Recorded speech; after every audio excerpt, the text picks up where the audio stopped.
I believe we're live now. Let's see if this works. I don't even know if my audio is working because I'm on a AirPod. So anybody that's watching, give me a thumbs up or wave if you can hear it.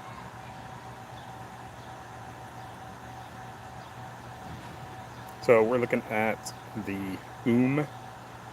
I know it's an odd name, but the OOOM, OOOM.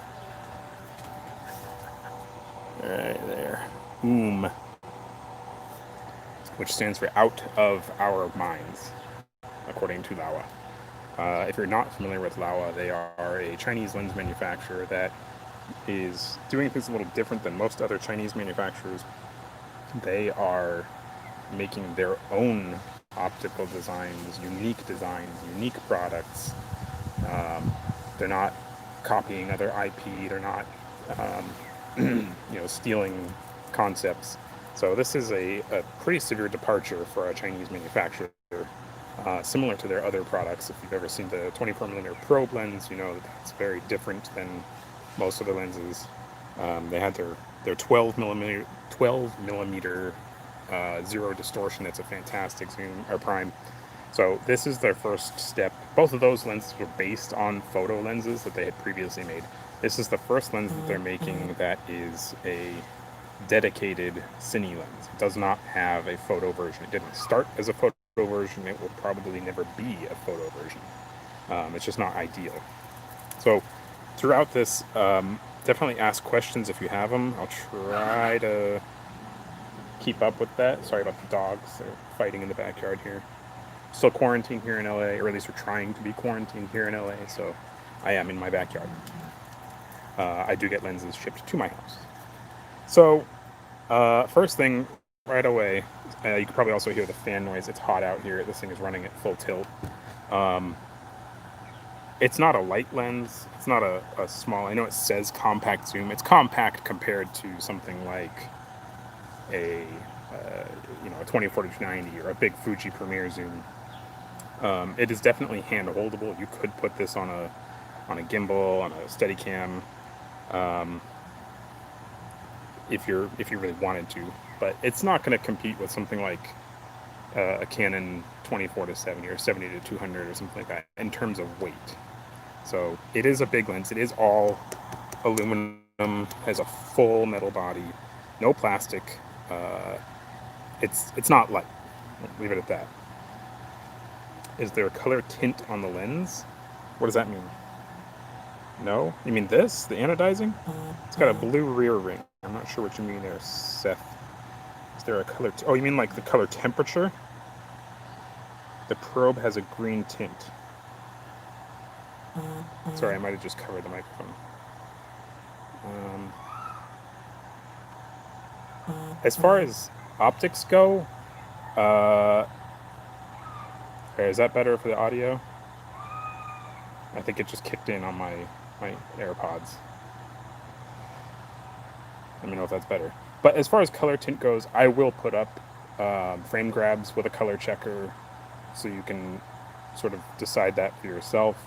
From my quick tests, just shooting around my backyard in my living room, I mean, no, there's nothing obvious, but I wouldn't really expect to see anything that severe anyway. So there's no major shift. There's probably some color shift. What I did notice right away in terms of optics, I don't know if we can even see the screen here. This is terrible conditions to be showing stuff like this. I'll probably have to put up frame grabs later, but it does have some chromatic aberration. It does have some spherical aberration. What I do really like about this lens is the overall look that it gives, if we're going to get into that already. It's not a perfect lens. It's not a clinical, clean lens. It definitely has character. And it's actually a little reminiscent of something like an older ingenue zoom. Personally, I really like it. I know there's a lot of people out there that shoot VFX work and they shoot, they try to get the cleanest, most crisp look they can and then do their detuning in post.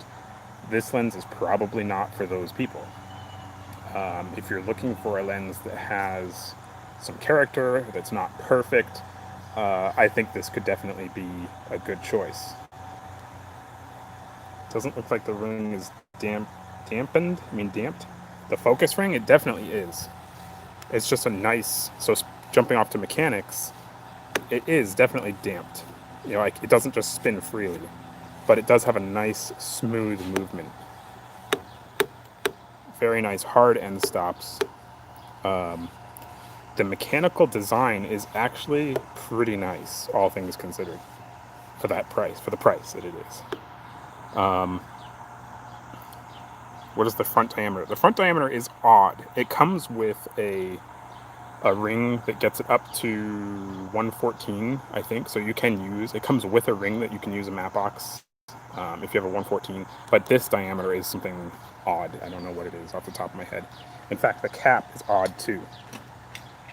Usually you'd see a cap like this with something like an Ingenue zoom. Like I think this is very, very similar to what comes on the Ingenue EZs. Except the Ingenue EZs are plastic. This is aluminum anodized with this springy bit here. So you definitely want to be careful. You know, the front element, let me spin this here. Sorry, it is. The camera itself is very heavy. I got the biggest battery on the back here. So the cap is aluminum. If you go in at an angle and don't watch what you're doing, you're going to hit your front element with an aluminum cap. So once it's on there, it's still kind of loose, but it doesn't come off. It stays on there. So it's just a little odd. It's different. It's not what I've seen before. So you do want to be careful taking the cap on and off. Definitely. Unless you like more character, you want to scratch up your front element. Engravings are traditional engravings with a paint fill. The dumb side is yellow, like you can see here. And then the smart side is white. Oh, I just lost my camera on the YouTube feed. Shoot. I have it wedged in the table here. It's not working very well. You get the idea, though. White on the smart side, yellow on the dumb side. Let me take it off the camera since I can't really show you much in the way of image quality out here. Oh my gosh, I can't even balance my phones.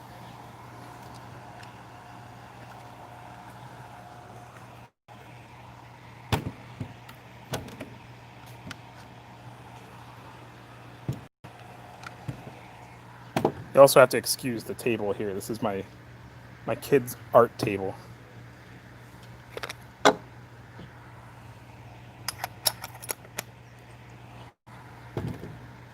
Okay, so back to some of the mechanics. Sorry, not horizontal. Ouch, that means we might need a slip-on cap. Yeah, I will probably end up making a dedicated Delrin cap so that it doesn't risk of impacting your front element. Looks like it's already got the marking on the zoom for the LF expander. No, that is not the LF expander. That's simply showing you the dumb side. Because the rotation is so large, you have a nice long rotation, you're literally just seeing the other side of the scale through this window. So there's no markings for the FF at all. The other movements, the zoom, pretty nice. There aren't really any high spots or drag spots. I do really like that. Same with the iris. Iris is probably the lightest damping of all the rings, but it is consistent and smooth. It's just kind of light, which isn't really a bad thing. This blue ring is part of the iris ring. I don't really know why, but it is.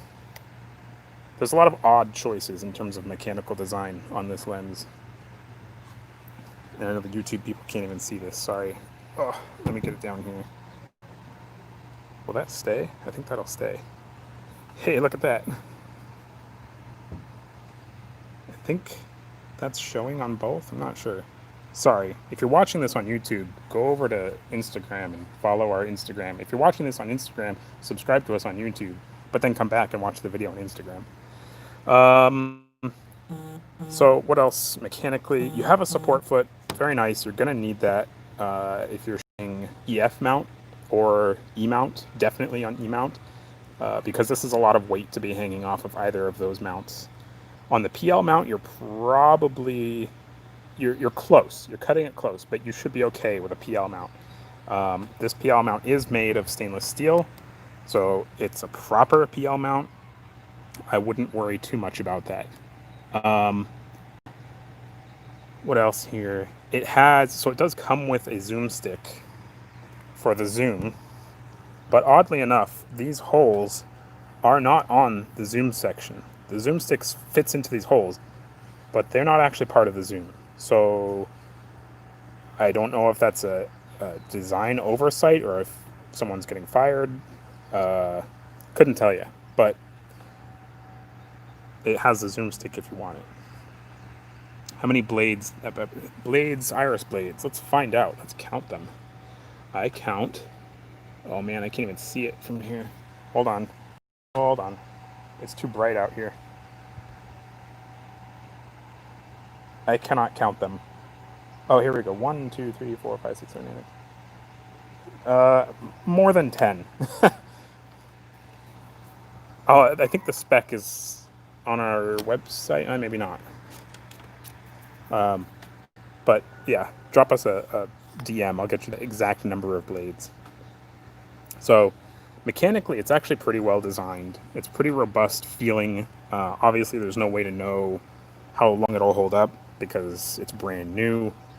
But as far as manufacturing goes, this is pretty well made, especially for a Chinese lens. I say that with a grain of salt because traditionally Chinese lenses are merely good enough. They're designed and manufactured on the good enough principle.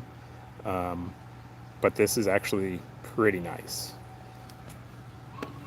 So what else here? Oh, the adapters. So the way it works when you buy the lens, you can buy just the lens and it comes in a really nice Pelican style case. And it comes with 2 mounts as well. You buy it in PL mount and it comes with an EF and an E mount. Just by default, even if you don't want it, it comes with it.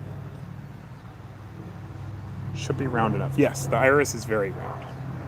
How's the bokeh and out of focus? The bokeh is surprisingly nice. In fact, I'm going to give you guys some frame grabs later. I've already shot quite a bit of content. I've almost filled up my red mag, which isn't saying a whole lot because it's a small one, but still, I've got tons of content to share. The bokeh is really nice. So one of the things about spherical aberration and chromatic aberration, they kind of go hand in hand with bokeh. They're part of bokeh. The more spherical aberration you have, generally, the cleaner, more dreamlike your bokeh is going to be. It's not a hard, fast rule, but it definitely helps. And because this lens does have a little bit of spherical aberration, the bokeh is really nice. The close focus is also really impressive. Even at 100 millimeters, 2-foot close focus. Oh, you can't see it on the IG feed. I mean, that's 2 feet close focus from the film plane is maybe on this lens like 6 inches or 7 inches in front of the front element. It's extremely useful. Some of the stuff I've shot already even at 25 millimeters, you get crazy shallow depth of field because you can focus so close. So that's been really fun. I'll definitely have samples of that also. But what I was going to say about the adapters, let's leave this right here. Actually, I'll put it so both feeds can see it. Oh, and we're starting to get questions on YouTube, I think, but I can't see them. Let me pick this guy up here.